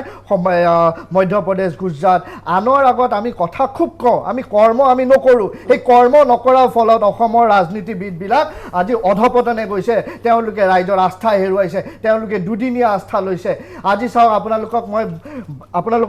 আপোনালোক সকলোৱে জ্ঞাত যে যিটো সময়ত গোটেই ভাৰতবৰ্ষত পিঁয়াজৰ মূল্য 80ৰ পৰা 90ৰ পৰা 100 টকালৈ গৈছিলে সেইখিনি সময়ত কিন্তু আমি দিল্লীত কিন্তু আমি 24 টকাত পিঁয়াজ বেচিছিলোঁ দিল্লীৰ ৰাইজক আৰু সেইটো বস্তু মোৰ এটা ব্লগত মই লিখিছিলোঁ যেতিয়া ব্লগটো লিখা মই কিন্তু 7 বছৰ হ'ল দিল্লী চৰকাৰে কিন্তু পিঁয়াজৰ মূল্য দিছিলে আজিৰ পৰা আপোনাৰ 3 ইয়াৰ্ছ আগতে মই কৈছিলোঁ যে ষ্টেট গভৰ্ণমেণ্টখনৰ সদিচ্ছা থাকিলে সকলো বস্তুৰ মূল্য আধাতকৈও আধা কম দামত আমি দিব পাৰোঁ আৰু এটা কথা এই আপোনালোকে দেখুৱাইছে যে ৰডৰ কথালৈ মই আহিব বিচাৰোঁ ৰডৰ নিচিনা ডাঙৰ স্কেম ইয়াতে হৈ থকা নাই ইয়াতে কিয় মাত মাতা নাই কোনেও ৰডৰ দাম বাঢ়িছে সেইটো সকলোৱে জানে ৰডৰ দাম বাঢ়িছে ৰডৰ দাম কেনেকৈ বাঢ়িলে ৰডৰ দাম বাঢ়াৰ পিছত সেই যিখিনি মূল্য সেইখিনি কাৰ পকেটত যায় সেইখিনি টকা কিন্তু সঁচাকৈ এই যিখিনি বণিক গোষ্ঠী আৰু যিখিনি মন্ত্ৰী বিধায়কৰ হাতত যায় সেইখিনি কোনো আপোনালোকে মেনুফেকচাৰৰ হাতলৈ যোৱা নাই আপোনালোকে অথনিৰ পৰা কৈছে যে আপোনালোকে লেবাৰ লেবাৰ নাই বা আপোনাৰ ৰ মেটেৰিয়েল নাই, সম্পূৰ্ণ মিছা তথ্য। আজি এসপ্তাহৰ পৰা মই এই ৰডৰ ওপৰতে ময়ো ষ্টাডি কৰি আছোঁ, কাৰণ উত্তৰ গুৱাহাটীত মই থাকোঁ আৰু উত্তৰ গুৱাহাটীত 3টাকৈ ৰডৰ ফেক্টৰী আছে। ৰডৰ আপোনালোকে কৈছে সেয়া আপোনালোকৰ ৰডৰ ক'ৰ পৰা ৰড আহে, কেনেকৈ ৰড আহে, ৰডৰ বিতং তথ্য আমাৰ তাত আছে। আপোনালোকক যদি লাগে বিতং তথ্য আপে প্ৰায় অভিযোগো আনে যে বিজেপি চৰকাৰখনে এতিয়া দিল্লী চৰকাৰক ফ'ল' কৰা হৈছে, যদি ফ'ল' কৰা হৈছে পিঁয়াজৰ মূল্য 24 টকালৈ যোৱা নাই কিয়? আপোনালোকে অভিযোগ আনে যে এখন চৰকাৰে আপক ফ'ল' কৰিব লাগে। তেওঁলোকে আপোনাৰ RBI পৰা ধাৰ লৈ থৈছে, RBI তলি উদং কৰি থৈছে। তেওঁলোকে কোন সাহসেৰে কেনেকৈ কোৰ পুঁজিৰ পৰা তেওঁলোকে পিঁয়াজৰ আৰু সদিচ্ছা আটাইতকৈ ডাঙৰ কথা নিয়ত ভাল থাকিব লাগে। অৰবিন্দ কেজৰিৱালে বাৰে বাৰে কয় চৰকাৰ চলাবলৈ নিয়ত লাগিব লাগে। আজি আপুনি কেতিয়াবা যদি দিল্লী এছেম্বলিত যায়, আপুনি তাতে চাব পাৰে দিল্লী এছেম্বলিত আপোনাৰ 2 টকাত আমি কোনো মন্ত্ৰী বিধায়কক আমি চাহ নাই খোৱা, আমি 2 টকাত মন্ত্ৰী বিধায়কক আমি ভাত খোৱা নাই। আমাৰ তাতে আপোনাৰ সেই গাখীৰ চাহ ফ্ৰীতে নোখোৱা, আমি তাতে লাল চাহ খুৱাওঁ। কিয় লাল চাহ খুৱাওঁ? আমাৰ তাত কি পইচা নাই, আমি অপচয় নকৰোঁ পইচা। আজি আপুনি সংসদত যাওক, দিল্লী সংসদত যাওক, আপুনি 2 টকাত আপুনি চিকেন বিৰিয়ানী পাব, 8 টকাত আপুনি কিবা আপোনাৰ এটা পোলাও পাব। মূল্য তেওঁলোকৰ কাৰণে মূল্য মানে এটা কথা কৈ লওঁ, এখেতে যিহেতু দিল্লী চৰকাৰে কৈছিলে, যিহেতু এখেতে পিঁয়াজৰ কথাটো কৈছিলে, পিঁয়াজটো কেনেকুৱা হয়, পিঁয়াজটো ভাৰতত জেনেৰেলি 3টা ঋতুত হয়। এটা গ্ৰীষ্মকালীন মানে যিটো আপোনাৰ জুন জুলাইত উৎপাদন হয়, সেইটো আমি অক্টোবৰত পাওঁ, আৰু এটা পাওঁ ছেপ্টেম্বৰত যিটো উৎপন্ন হয়, যিটো আমি খাৰিফ বুলি কওঁ, আৰু এটা উৎপন্ন হয় ৰবি বুলি কয়, যিটো শীতকালীন কয়, সেইটো ডিচেম্বৰত। আমাৰ পিঁয়াজৰ যদি ভাৰতত চাই চবচে বেছি উৎপাদনকাৰী ৰাজ্যকেইখন হৈছে মহাৰাষ্ট্ৰ, কৰ্ণাটক, মধ্যপ্ৰদেশ। এই 3খন ৰাজ্যত অনিয়মীয়া বৰষুণ হোৱাৰ কাৰণে নিয়াৰ এবাউট 50% to 60% ক্ৰপ ডেমেজ হৈছে। দ্বিতীয়তে অসমৰ ক্ষেত্ৰত যদি আপুনি আলোচনা কৰে, অসমত কিয় বাঢ়িছে? অসমত যদি চাই ছেপ্টেম্বৰত এটা বানপানী হৈছিল, য'ত অসমৰ 26,000খন গাঁৱৰ ভিতৰত 15,000খন গাঁৱে বানপানীত বিধ্বস্ত হৈছিলে। আৰু তৃতীয়তে যদি চাই, আমাৰ এই জাষ্ট কিছুদিন আগতে বিহাৰৰ ইলেকশ্যন পাৰ হৈ গৈছে। বিহাৰত তাৰমানে যেতিয়া বিহাৰৰ পৰা আমি নিয়াৰ এবাউট 30 to 40% আমাক যিখিনি আলু পিঁয়াজ লাগে তাৰ পৰা লওঁ।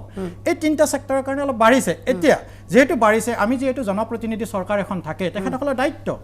কি ষ্টেপ লৈছে? এতিয়া মই আপোনাক কওঁ যে ইতিমধ্যে কি কৰিছে চেণ্ট্ৰেল গভৰ্ণমেণ্টে এক্সপৰ্ট বেন কৰি দিছে। বাহিৰত আমি পিঁয়াজত ভাৰতৰ ভিতৰত দ্বিতীয় সৰ্ববৃহৎ মানে পিঁয়াজ উৎপাদনকাৰী দেশ, আৰু আমি বাহিৰত পঠাওঁ। সেই বাহিৰত পঠোৱাটো কমপ্লিটলি বন্ধ কৰি দিছে, প্ৰথম ষ্টেপ হিচাপে। দ্বিতীয়তে অলৰেডি 25,000 টন বাহিৰৰ পৰা আমি ইজিপ্তৰ পৰা কিনি অনা হৈছে। আৰু অসমৰ ক্ষেত্ৰত কওঁ, আজি কিছুদিন আগত 2,40,000 নিত্য সামগ্ৰী, প্ৰয়োজনীয় সামগ্ৰী কেন্দ্ৰীয় চৰকাৰে আবণ্টন দিছে নৰ্থ ইষ্টৰ, বিশেষকৈ অসমৰ কাৰণে। গতিকে এইটো এটা চাইক্লিকেল পিৰিয়ড। আপুনি যদি আজি যি চৰকাৰে নাথাকক, প্ৰত্যেক বছৰ, আজি যদি 20 বছৰ কয়, 10 বছৰ কয়, প্ৰত্যেক সময়তে ছেপ্টেম্বৰ অক্টোবৰ যিটো সময়ত বিজেপি চৰকাৰ দিল্লীত থাকে, আৰু যিটো দিল্লীৰ কথা 80 টকা 90 টকা দিল্লীৰ কথা কৈছিলে, আজি দিল্লী চৰকাৰে কেনেকৈ দিল্লী যদি আপুনি দিল্লী আপুনি পিঁয়াজটো এক্সপোৰ্ট কৰিব, মই কৈছো কি আজি পিঁয়াজ বেচিব পাৰিলো, আজি দিল্লী পিঁয়াজ বেচিব পাৰিলো, আৰু আপোনালোকে দিল্লীৰ পিঁয়াজৰ দাম আজি যদি চাই কৰিবলৈ কি দৰকাৰ আছে? আমাৰ ইয়াতে আমাৰ কৈছে 24 টকা, কিন্তু আজিৰ ডেটত মই জনা তথ্য মতে গুগল মাৰি চালে হ'ব। যোৱাবাৰৰ কথা কৈছো, যোৱাবাৰ বুলি কওঁতে আপোনাৰ যোৱাবাৰৰ কেছটো মই দিল্লী 24 টকা বুলি কৈছে, 24 টকাত কেনেকৈ দিছিল মই সেইটো কথা আপোনালোকক কৈ দিম। পিঁয়াজটো মই ৰাখিলো, পিঁয়াজটো মই থলো। এই যিখন এখন ব্লগ আছে, আপুনি blog বুলি মাৰিব, ব্লগখন আপুনি পঢ়িব, তাতে LDI বুলি লিখা আছে, লিখিছে কাৰণে মোৰ সুবিধা হৈছে। পিঁয়াজটো মই ৰাখিলো, ৰডৰ এখেতে এটা কথা কৈছিলে যে ৰডত চৰকাৰে বাৰু ফ্ৰীতে দিলে, আমি এজন প্ৰাইভেট হিচাপে কেনেদৰে বেনিফিট হ'ম? এতিয়া এই যোৱা আজি কিছুদিন আগত যিটো নিৰ্মলা সীতাৰামনে পেকেজ ঘোষণা কৰিছিল, আপুনি হয়তো জ্ঞাত হ'ব। আগতে যেতিয়া এখন টেণ্ডাৰ এখন লয়, তেতিয়া 5 to 10% লাগিছিল, এতিয়া 3% লাগে। সেইটোক হয়তো পাৰ্চেণ্টেজ বেচিছত 2% কি বেনিফিট কৰিব? যিয়ে কণ্ট্ৰেক্ট কৰে, যিয়ে ঠিকা লয়, তেখেতৰ কাৰণে কিমান ডাঙৰ তেখেতেহে বুজি পাব সেই স্থানত থিয় হ'লে। দ্বিতীয়তে আপুনি যদি চাই, এতিয়া যিটো পাব্লিক আৰু যোনটো আপোনাক মেনুফেকচাৰৰ মাজত কথা পাতি আছোঁ, কথাখিনি শুনি কথাটো আমিও ক'ব লাগিব। আপুনি টক শ্ব'টো তাকে কয় ন, ছেকেণ্ড এই যে আপোনাৰ এতিয়া কি কৈছে 12,000, এই যোৱা উইকত 12,000 কোটি টকা অনলি ফৰ গৃহ নিৰ্মাণৰ কাৰণে যে। এই গৃহ নিৰ্মাণ বুলি ক'লে কি হয়, তাত শিল, বালি, ইটা, চিমেণ্ট, ৰড গোটেইখিনি জড়িত হৈ থাকে। এতিয়া যেতিয়া এইখিনি কৰাৰ লগে লগে ৱৰ্কাৰ্ছখিনি আকৌ আহিব যিটো প্ৰাইচ ৰাইজ হোৱা বুলি আপুনি কৈছে এই প্ৰাইচ থ্ৰু আউট ইণ্ডিয়া হৈছে নাই মই কোৱা নাই যে নাই মই আপোনাক দুৰ্গাপুৰৰ আজি মই তথ্যভিত্তিক কৈছো লাইভ আপোনালোকে দেখাই ইতিমধ্যে আগৰৱালে কৈছে তেওঁ হ'বলগীয়া সমস্যাখিনি কথা আগৰৱালে কৈছে এজন ব্যৱসায়ী যিটো ব্যৱসায় বন্ধ কৰি আছে টক শ্বট বহি আছে তেওঁ সমস্যা কোনখিনি তেওঁ জনাই গৈছে কিন্তু এলভিনে কোৱা কথাখিনি হয়তো আপুনি মন কৰিছে জীৱ ডেকা যে বণিক গোষ্ঠী আৰু চৰকাৰী পক্ষৰ লাভ হৈছে বণিক গোষ্ঠীৰ কিবা লাভ আছেনে তাত চাওক এতিয়া ক'ব গ'লে আপুনি কোম্পানীৰ সিন্ডিকেট বুলি কৈছিল যেটো বস্তু নয়ছাত কৈছে আগৰৱালে কিন্তু আপুনি কৈছে যে প্ৰডাকশ্যন কম হৈছে কিবা হৈছে প্ৰডাকশ্যনটো যিবিলাক কোম্পানীয়ে বনাই আছে চাওক ষ্টাৰ ডালমে টপছে 1 লাখ বেগ বনায় 1 লাখ বনায় আৰু সেই ওচৰতে আছে বেলেগ কোম্পানী তেওঁলোকে 300 টকাত চিমেণ্ট দিব পাৰে তেওঁলোকে কিয় দিব নোৱাৰে তেওঁলোকেতো একেতো এক বেগ চিমেণ্ট আপোনাৰ ইয়াতে প্ৰস্তুত কৰোঁতে 150 পৰা 200 টকা খৰচা হয় 150 পৰা 200 টকা এডত খৰচ কৰে এইবিলাক কোম্পানীয়ে এইবিলাক যিবিলাক খৰচ কৰি আছে সব আমাৰ পৰাই লৈ আছে আমাৰ অসমৰ পৰাই লৈ আছে ইয়াত মই এটা এড কৰি দিওঁ চৰকাৰে ইয়াত এটা কাম কৰিব পাৰে যোনটো মেনুফেকচাৰিং অসমত আছে তাৰ যদি দামটো সিলিগুৰিত কম আছে আৰু গুৱাহাটীত বেছি আছে তাৰ লজিক কিবা ক'ব পাৰিব নেকি মহন্ত ডাঙৰীয়া এতিয়া মই লজিক আছে তাৰে লজিক কি হ'ল তাৰে লজিক কি কয় নাজানো আপোনালোকে যি দুটা বাইট দেখাইছিল ইয়াত দুটা টিভিত বাইট দেখাইছিল হেংৰাবাৰী আৰু গণেশগুৰি তেখেতসকলৰ আৰু এখেতসকলৰ ভাষ্য তেখেতসকলে কৈছে আপোনালোকে স্পাই কেমেৰা লৈ যাওক আপোনালোকে ৰডত যাওক ৰডত আপোনাৰ সেম ৰড আপোনাৰ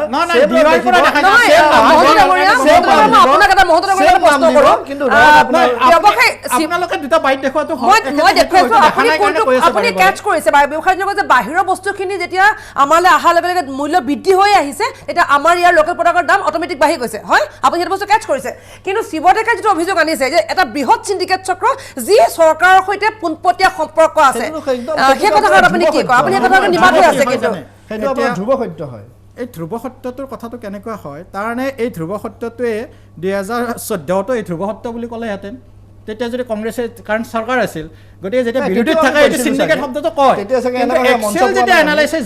এক্সেল যেতিয়া এনালাইচিছ যাব সেইটো সিন্ডিকেট হয় নে নহয় সেই অৱস্থাৰ কাৰণে কাৰণ আপুনি ইনভাইট কৰি আনিছে দুগৰাকী উদ্যোগী হয় এগৰাকী উদ্যোগীয়ে ডাইৰেক্টলি কৈছে এইটো সিন্ডিকেট হোৱা নাই এতিয়া তেখেতসকলৰ মাজতেই কথাটোক লৈ দেৰি হৈছে গতিকে আমি চৰকাৰী পক্ষ হ'লে বোলে আপুনি ক'ব আগৰৱাল হল ক্ৰেতা কিন্তু ক্ৰেতা দুইজনে অৰাজনৈতিক ৰব মই আৰু কল ঠিকে আছে শিৱডেকা হল বিক্ৰেতা এওঁ বিক্ৰী কৰিব লাগিব এওঁ কিনিব লাগিব আৰু এওঁ কয় যে মই লছ ভৰি হলেও কিনিব লাগিব কাৰণ মই ইতিমধ্যে কমিটমেণ্ট কৰিছো কিন্তু এওঁ দোকানখন খুলি বহি আছে তেওঁ ওচৰলৈ ক্ৰেতা যোৱা নাই কাৰণ দাম বাঢ়ি গৈছে উল্টে এওঁৰ কথা এওঁ শুনিছে ক্ৰেতাৰ কথা বিক্ৰেতাই শুনিছে কিন্তু তেওঁলোকৰ মাজত যিটো বুজাবুজি এটা বিল্ডাৰৰ লগত যিনে তেওঁৰ পৰা ফ্লেটটো কিনিব তেওঁলোকৰ যি বুজাবুজি তেওঁ লছ ভৰিম বুলি কৈছে কিন্তু প্ৰত্যেকতে সেইটো কথা ক'ব নোৱাৰে এওঁতো ক'ব নোৱাৰে যে মই লছত দি দিম বুলি তেওঁ পাৰিব ক'বলৈ কিন্তু এওঁ নোৱাৰে যে মই লছত দি দিম এতিয়া এনেকুৱা আছে যে ৰাতিৰ ভিতৰতে ষ্টকটো নীল কৰি দিলে নেক্সট দিনা তেওঁলোকৰ লগে লগে হৈ গ'ল ৰেট বঢ়ালে মানে ৰেট বঢ়াৰ পিছত নেক্সট দিনা আকৌ আহি গ'ল প্ৰডাকশ্যন ক্লিয়াৰ কৰি দিওঁ মই এইটো কোৱা নাই যে সিন্ডিকেট হোৱা নাই মই এইটো কোৱা নাই যে সিন্ডিকেট হৈছে মই কৈছো প্ৰতিটো ব্যক্তিক কথাটোত আমি সিন্ডিকেট শব্দটো ভৰাই দিয়াটো কাৰেক্ট নহয় এই সময়ত এই শব্দবিলাক খুব উচ্চাৰিত হয় এই কথাবিলাক খুব উচ্চাৰিত ঠিক আছে মই ইতিমধ্যে উল্লেখ কৰিছো পেট্ৰলৰ এটা প্ৰসংগ ইয়াত সোমাই আছে দেৱজিৎ মহোদয় তাৰো উত্তৰ দিব আমি পুনৰ ৰৈছো এইখিনিতে এটি খন্তেক সময়ৰ বিৰতি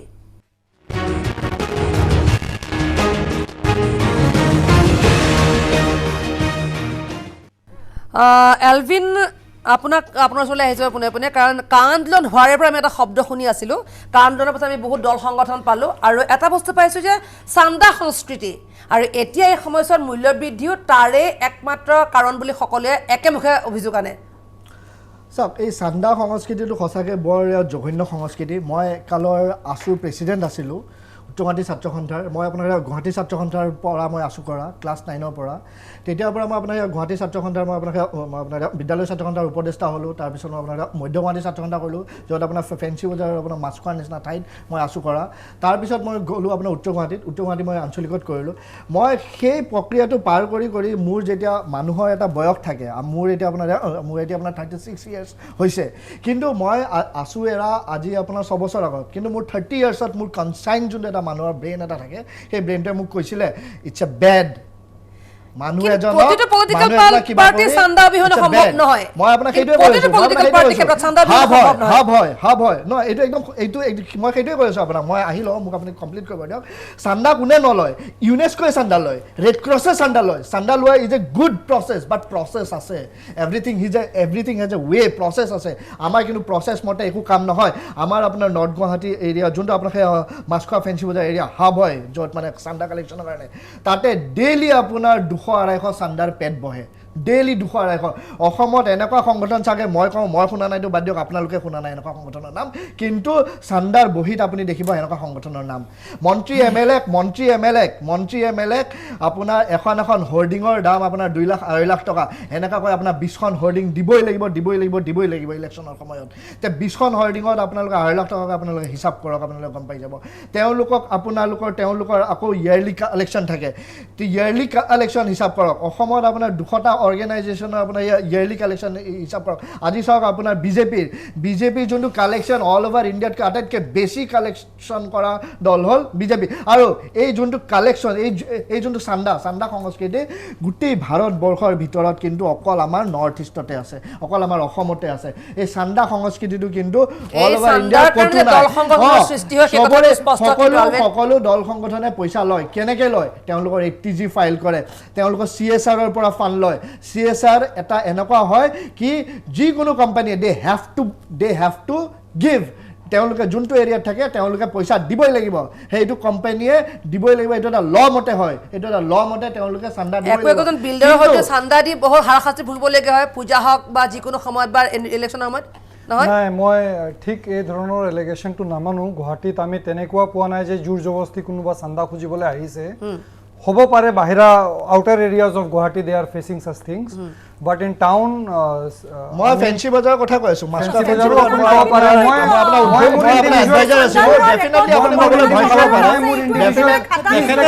বৰুৱা মাৰ্কেটৰ কথা কওক আপুনি বৰুৱা মাৰ্কেটৰ কথা কওক তেখেতৰ কথাখিনি ক'ব দিয়ক তেখেতৰ দল সংগঠনৰ কথা ক'ব নোৱাৰিব তেখেতৰ দল সংগঠনৰ নহয় কওক দিয়ক তেখেতৰ কথাখিনি মই কৈছো যে I am facing a very pleasant environment you are not a politician আপুনি businessman I am a businessman আপুনি পলিটিক্যাল ল্যাঙ্গুৱেজটো বেলেগ ৰাখক মই এইটোৱে কৈ আছো যে গুৱাহাটীত বিজনেছ কৰিবলৈ আমি অশান্তি পোৱা নাই আমি শান্তিমতে বিজনেছ কৰিব পাই আছো প্ৰাইজ ৰাইজৰ ফেক্টৰ যোনটো আমাক ট্ৰাবল দি আছে এইটো দি আছে এইটো চৰকাৰে আমাৰ কাৰণে কিবা এটা কৰিব লাগিব আমি প্ৰাইজ ৰাইজো কমাবলৈ কোৱা নাই যদি নোৱাৰে আমাক কমসে কম পাৰমিশন এণ্ড ভেৰিয়াছ আঁচনি যোনটো আমাৰ কাৰণে কমিটেড হয় আজি মই ৰেকৰ্ডত কৈ দিব বিচাৰিছোঁ যে 2016ত চেণ্ট্ৰেল গভৰ্ণমেণ্টে কৈ দিয়া মতে ৰিয়েল এষ্টেট প্ৰজেক্টত বহুতখিনি পাৰমিশন ল'ব লাগিছিলে আগত কিন্তু তেতিয়া 2016ত এটা ওৱান উইন্ডো ক্লিয়াৰেন্স বুলি এটা ল পাছ কৰি দিয়া হ'ল which is also accepted in Assam but আজি লগত এই কামটো তেখেতৰ লগে কৰিব পাৰে নাই এটা মই ৰেকৰ্ডত আনিব বিচাৰিছো যে যদি আপুনি এই ওৱান উইন্ডো ক্লিয়াৰেন্সটো আজি কমিট কৰি যায় সবৰ মাজত builder will be really very thankful to you thank you আপুনি যেটো সাজেশন দিছে আমি এনেকুৱা নহয় যে আপুনি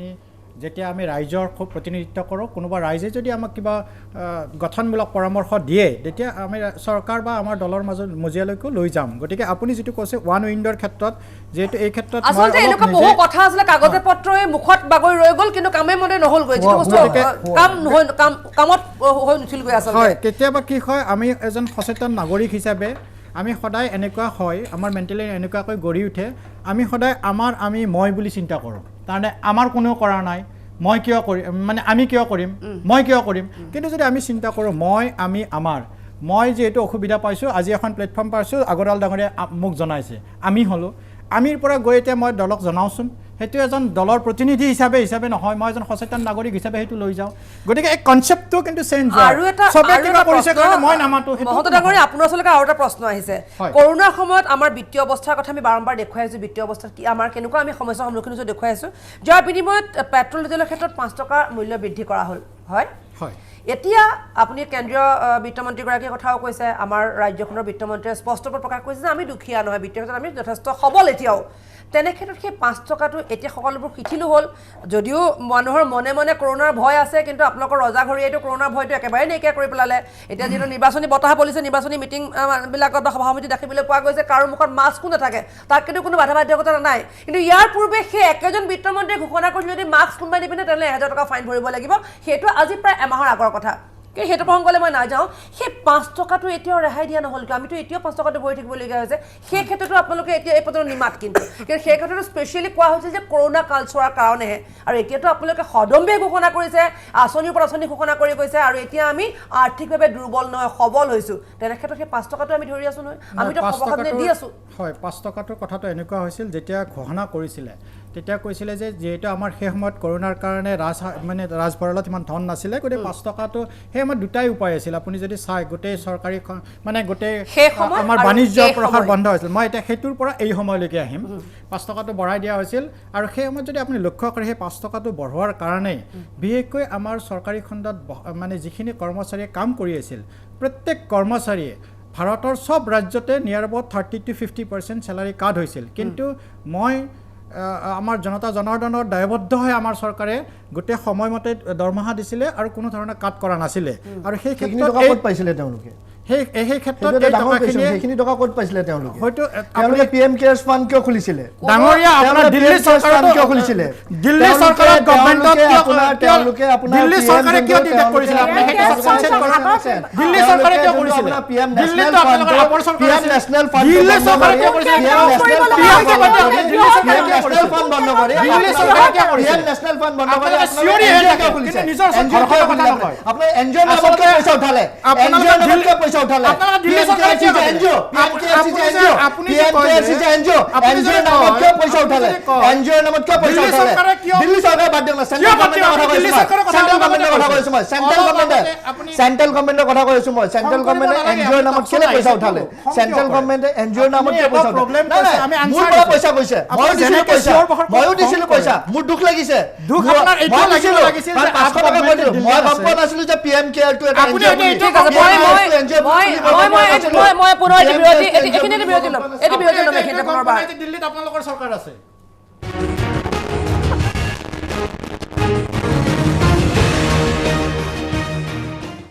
নহয় নহয় আমি স্কিমৰ কথা পাতি আছিলোঁ আলবিনে আচলতে নাছিলে কিন্তু কেনেকৈ মানে হ'ল কিন্তু আপুনি যিমান স্কিমৰ কথা ক'ব সমানে কিন্তু স্কেম চলি আছে সেইটো আপুনি নুই কৰিব নোৱাৰে কিন্তু কেগৰ আণ্ডাৰত নপৰে এনজিঅ'টো পিএম কেয়াৰ কেগৰ আণ্ডাৰত নপৰে য'ত আপোনাৰ পিএম আপোনাৰ নেশ্যনেল ৰিলিফ ফাণ্ড আছিলে তাতে পইচা কিয় লোৱা নাই সেইটো আটাইতকৈ ডাঙৰ কথা ন পিএম নেশ্যনেল ৰিলিফ ফাণ্ড থকাৰ পিছত আকৌ ৰাত আপোনাৰ ওচৰলৈ মই পুনৰ আহিছোঁ আপোনাৰ বহুকেইটা প্ৰশ্ন আছিল আপুনি ৰৈ গৈছিল যে মহন্তক সুধিবলগীয়া প্ৰশ্ন আপুনি পাচলি বজাৰখনৰ কথা কৈছে আপুনি তামোল পাণৰ প্ৰসংগ আনিছে কংগ্ৰেছৰ সময়ত আমি সেইকেইটা শব্দ আনিছিলোঁ য'ত চিণ্ডিকেট শব্দটো আছিল আজি দুজন ব্যক্তি ব্যৱসায়ত যোন ব্যক্তিৰ মুখত আছে এজনে চিণ্ডিকেট বুলিয়ে ডাইৰেক্টলি কৈছে এজনে চিণ্ডিকেট সম্মিলনছে সকলোতে এড কৰিব নোৱাৰো বুলি কৈছে কি কয় ন মই একচেপ্ট কৰোঁ এইটো চিণ্ডিকেট হৈছে বুলি তাৰ তামোল পাণৰ ক্ষেত্ৰত মানে এতিয়া যিখিনি আমাৰ ডেইলি উপাৰ্জন কৰা মানুহখিনি ডেইলি উপাৰ্জন কৰা মানে এমুঠি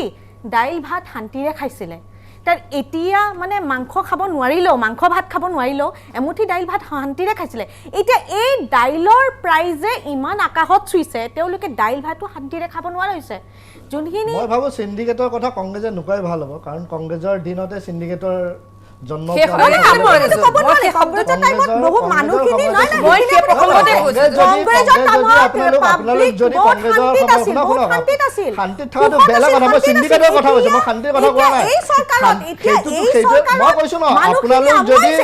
আপোনালোক যদি ডালে ডালে তেওঁলোকে পাতে পাতে আপোনালোক কংগ্ৰেছ যদি ডালে ডালে বিজেপি পাতে পাতে গতিকে বিজেপি আপোনালোকতকৈ বহুত ওপৰত কিন্তু জন্মদাতাটো আপোনালোকে হয় ন জন্মদাতাটো আপোনালোকে বৰ্তমানত কি হৈছে সেইখিনি কওক আপুনি আগৰ বস্তু খুচৰি লাভ নাই নাই সেই প্ৰসংগটো মই বিজেপিয়ে জীয়াই ৰাখি ভাল পাইছে সেইসমূহ বিজেপিয়ে আহিছিলে আমি দুৰ্নীতিমুক্ত এখন অসম গঢ়িম বুলি কিন্তু তেওঁলোকে দুৰ্নীতিক আৰু তেওঁলোকে সাৰ পানী যোগাইছে তেওঁলোকে সাৰ পানী যোগাই তেওঁলোকে ইলেক্ট্ৰিচিটিত আজি কিমান ডাঙৰ এটা স্কেম চলি আছে কি কাৰণে কিয় মাত মাতা নাই চিএম ভিজিলেন্স আছে চিএম ভিজিলেন্সে কিয় যিটো স্কেমৰ কথা কৈছে কিমান দুৰ্ভাগ্য কথা এই আমাৰ যে জব কাৰ্ড বুলি কয় জব কাৰ্ডটো জেনেৰেলি দুখীয়া মানুহে পায় কিমান কষ্ট কৰে চৰকাৰ গঠন কৰি 4.5 লাখ ভুৱা জব কাৰ্ড ডিটেক্ট কৰা গৈছে এই 4.5 লাখ এই যে ভুৱা জব কাৰ্ড ক্ৰিয়েট কৰি থৈ গৈছিলে কংগ্ৰেছে তাৰমানে সেই দুখীয়া মানুহখিনি টেষ্ট হোৱা নাছিল আপোনালোকে সেইখিনি মানে প্ৰস্তাৱ দিছে আপোনালোকে বিজেপি প্ৰস্তাৱ দিছে বিজেপিয়ে ধৰক না জেলত পঠিয়াওক যোনকেইজন কংগ্ৰেছীয়ে কৰিছিলে জেলত পঠিয়াওক জেল বহুত ডাঙৰ শব্দ চৰকাৰ আপোনাৰ ফুল ষ্টেট দিল্লীত ফুল ষ্টেট নহয় আমি চিলা দিছোঁ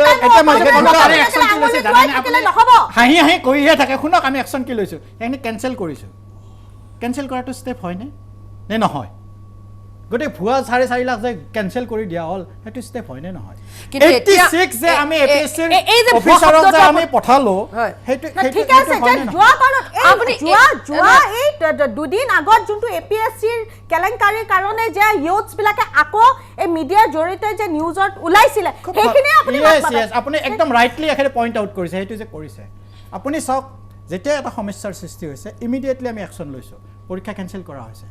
এছআই কেলেংকাৰী হৈছে পইচা এছআই কেলেংকাৰীটো আমি কেতিয়াও ছাপোৰ্ট কৰা নাই আমি কৈছোঁ কি যদি কেলেংকাৰী জৰিয়তে যদি নিযুক্তি পালে হয় সেইটো কিমান ডাঙৰ বেয়া কথা হ'ল লগে লগে পৰীক্ষা কেঞ্চেল কৰিছে নতুনকৈ পৰীক্ষা পাতিছে এটা অভিযোগো আছে আপুনি এপিএছচি প্ৰসংগটো উলিয়ালে কাৰণে যিহেতু এপিএছচিত ৰাকেশ পালক গ্ৰেপ্তাৰ কৰা হ'ল সমগ্ৰ ঘটনা কিদৰে পোহৰিল সেই কথা স্পষ্ট হৈ পৰিল কিমান দীঘলীয়া তদন্ত চলিল সেইখিনি কথা স্পষ্ট হ'ল কিন্তু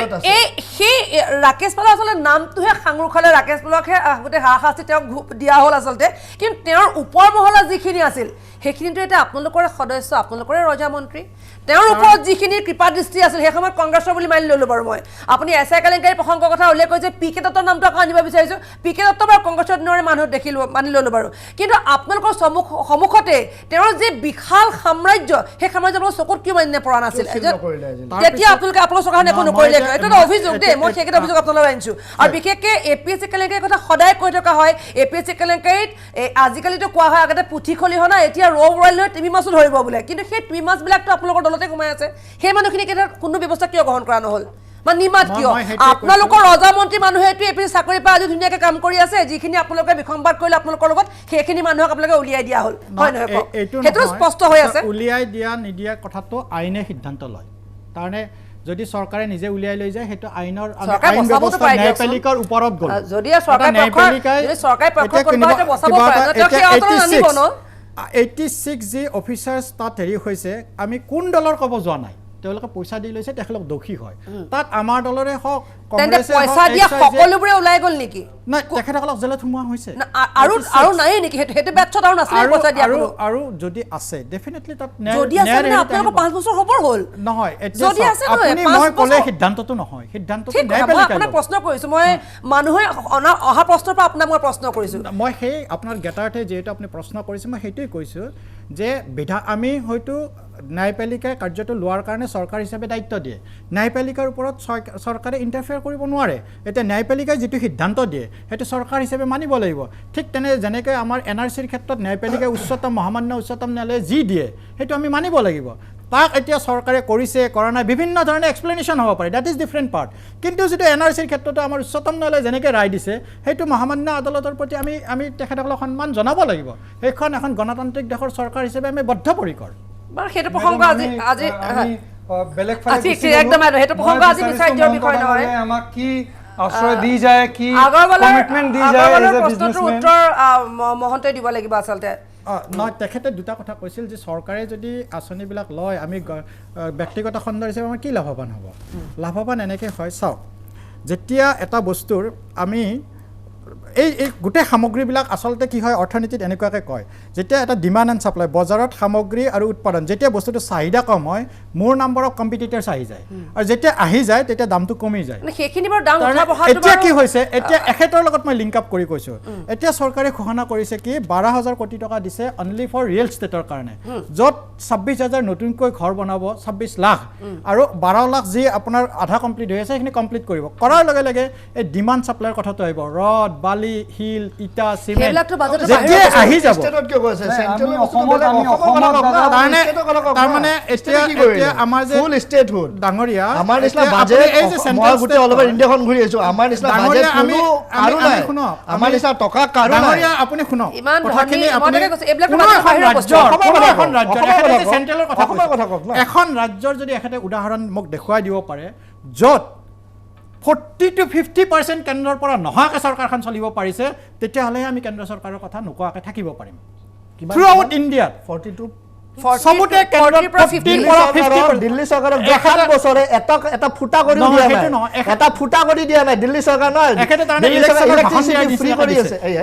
আপুনি বিজেপি দিল্লী চৰকাৰ দিল্লী আপুনি আগৰৱালা ইউ আৰ এ পলিটিচিয়ান আপুনি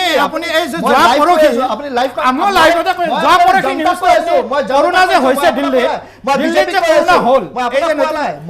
সেকেন্ড মই আপুনি যি কৈছে সেকেন্ড ভিউটো হাতে আপুনি স্বীকাৰ কৰে জনতাক কক আপুনি জনতাক আপুনি দল এই সেকেন্ড ভিউটি যে আহিছে কৰোনা হাতে স্বীকাৰ কৰে নে দিল্লীত কিন্তু এই সেকেন্ড ভিউটি এটা যে ৱেভ আহিছে অল ওভাৰ ওয়াৰ্ল্ডত আহিছে অল ওভাৰ ওয়াৰ্ল্ডত আহিছে মই ৰাজ্যৰ কথা কলে ভাৰতৰ কথা কয় মই ভাৰতৰ কথা কলে দেখে পৃথিৱীৰ কথা অসমতো আহিছে এতিয়া মই পৃথিৱীৰ কথা অসমতো আহিছে দিল্লীত আহিছে স্বীকাৰ কৰিছো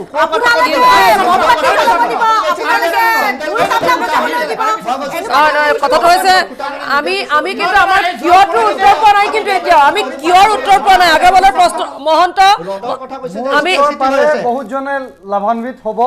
মোৰ উত্তৰটো দিবলৈ দিয়ক আমি 1 মিনিট সময় পাম আমি 1 মিনিট মাত্ৰ 1 মিনিট সময় পাম মাত্ৰ 1 মিনিট সময় স্কেৰচিটি হোৱা নাই কিমান ৰড লাগে ইমান ৰড আহিব কিন্তু আপোনালোকে দাম কিয় বৃদ্ধি হৈ আছে সেইটো বুজাই দিয়ক অসমত উৎপাদন হোৱা বস্তুখিনিৰ দামৰ ক্ষেত্ৰত আপোনালোকৰ নিয়ন্ত্ৰণ নাই কিয় আৰু মেঘালয়ত উৎপাদন হোৱা বস্তুৰ দাম আপোনালোকৰ কাৰণ যেহেতু ইয়াতে আধাৰত মেঘালয়ত উৎপাদন আপোনাকে ইস্যুটো কওক আপুনি কাৰণ আপুনি যেহেতু জানে মোতকৈ বেছি ভালকৈ জানে মই শিকি আহিছো মেঘালয়ত আমি প্ৰশ্নত ৰৈ যাব লাগিব আমাৰ সময় শেষ হৈ আহিছে প্ৰশ্নত ৰৈ যাব লাগিব বাইদেউ ডাঙৰীয়া মই আপোনাক কৈছো এই কথাষাৰ কিয় নকয় ৰড মেঘালয়ত উৎপাদন হয় কিয় নকয় এই কথাষাৰ কোনে কিয় নকয় আমি আশা ৰাখিছো যিকেইটা প্ৰশ্ন উত্থাপন হৈছে আজি মিড মৰ্ণিঙত সেই প্ৰশ্নকেইটা ইতিমধ্যে সুন্দৰকৈ দেৱজিৎ মহন্তই লিখি লৈছে আৰু আগৰবাৰৰ প্ৰশ্নৰ উত্তৰ হয়তো আপুনি খুব সোনকালে সুফল লাভ কৰিব হয়তো তেওঁ সেইখিনি কথা আলোচনা কৰিব আলোচনাৰ পিছত হয়তো সুফল লাভ কৰিব আমি এইটো আশা ৰাখিছোঁ আৰু দৰাচলতে এই সময়ছোৱাত